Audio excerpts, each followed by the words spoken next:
How are you doing? It's nice to see you. It's nice to see you too, and guess what? Coochie. I'm from Burnaby. You're from Burnaby?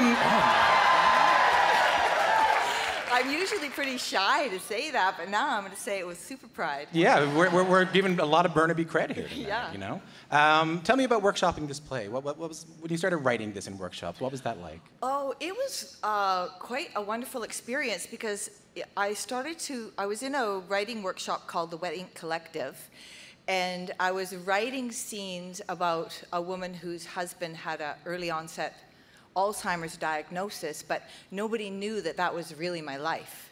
Right. And so it was a very cool, cathartic thing to be able to do. So why is it important when you go through something like this, which like I think it's easy for us sitting in an audience, just me sitting here, to see only the artfulness of it, but there's actually, you know, there was real things going on at home. Why was it important to have a creative outlet like that? I think trying to express what was happening to me and the other people who John and I met who were in a similar situation, it gave us a sense of purpose. And I think in suffering, if you find a sense of purpose or meaning in it, it can really help you get through it. The play is really about Jane as she handles her husband Tom's life-changing Alzheimer's diagnosis, the toll it takes, again, while having normal family responsibilities. She's exhausted, she begins to question if it's even what she wants. So even though you wrote it, I have to imagine you learned something about yourself while writing it. Yeah, because I wrote it, it took 5 years really to complete, so it was over like a whole spectrum for myself. I learned that I could survive it. Yeah. So in a way, writing a survival story helped me survive it. Yeah. And I also learned that the acceptance of a really brutal diagnosis like that of someone you love is one of the hardest things. Yeah. Because you can't live in it if you're running away from it and pretending it's not happening. Yeah.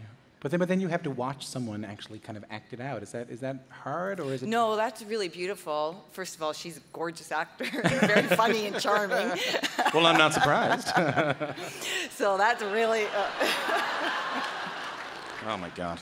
But no, really, I mean, it must be therapeutic. No, it's really, it's just so great to sit in the audience and watch the play and have it resonate with all kinds of people. Yeah. Did you have any conversations with John about this? Yeah. Well, the woman has a flirtation that happens with this other man, the wife. And John used to love to read the scenes that I had written with the other man. He thought that was super cool. He was like, really? Oh, yeah, this is like getting inside your fantasy life. So he liked that. He wrote 2 songs for the play. Forget to Forget's the last song he ever wrote, so it's pretty cool that that has a life.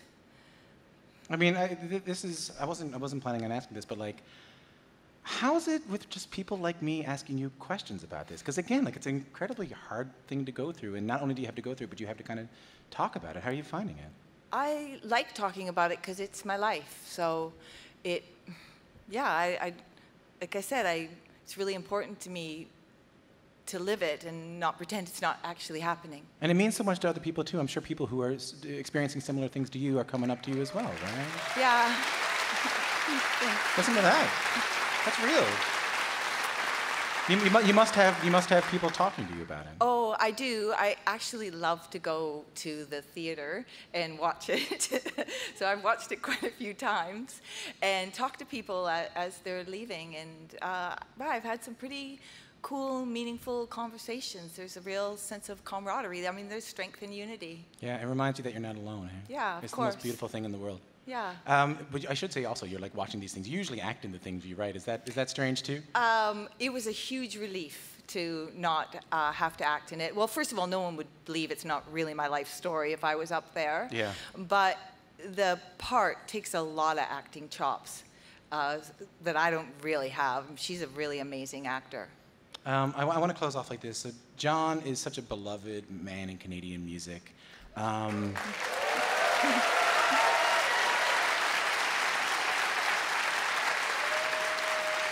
not just here in Vancouver, but I remember even back in Newfoundland, just hearing. I don't know. I'm from Newfoundland. If you didn't know that about me somehow, and I remember hearing Spirit of the West before I heard Great Big Sea, and just thinking like, oh, this is what my music can sound like, and what an amazing thing that is.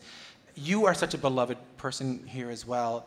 I hope you know that the entire country has been thinking about you both. But like, do you feel that? Ah, thanks, Tom. That's very kind of you. Yeah, we get a lot of love and support, and it really does help a lot. Next time you see him, just give him the biggest squeeze for us and tell him we all love him, okay? Okay, you bet. Jill Dom, thanks for coming in. Thanks, Tom.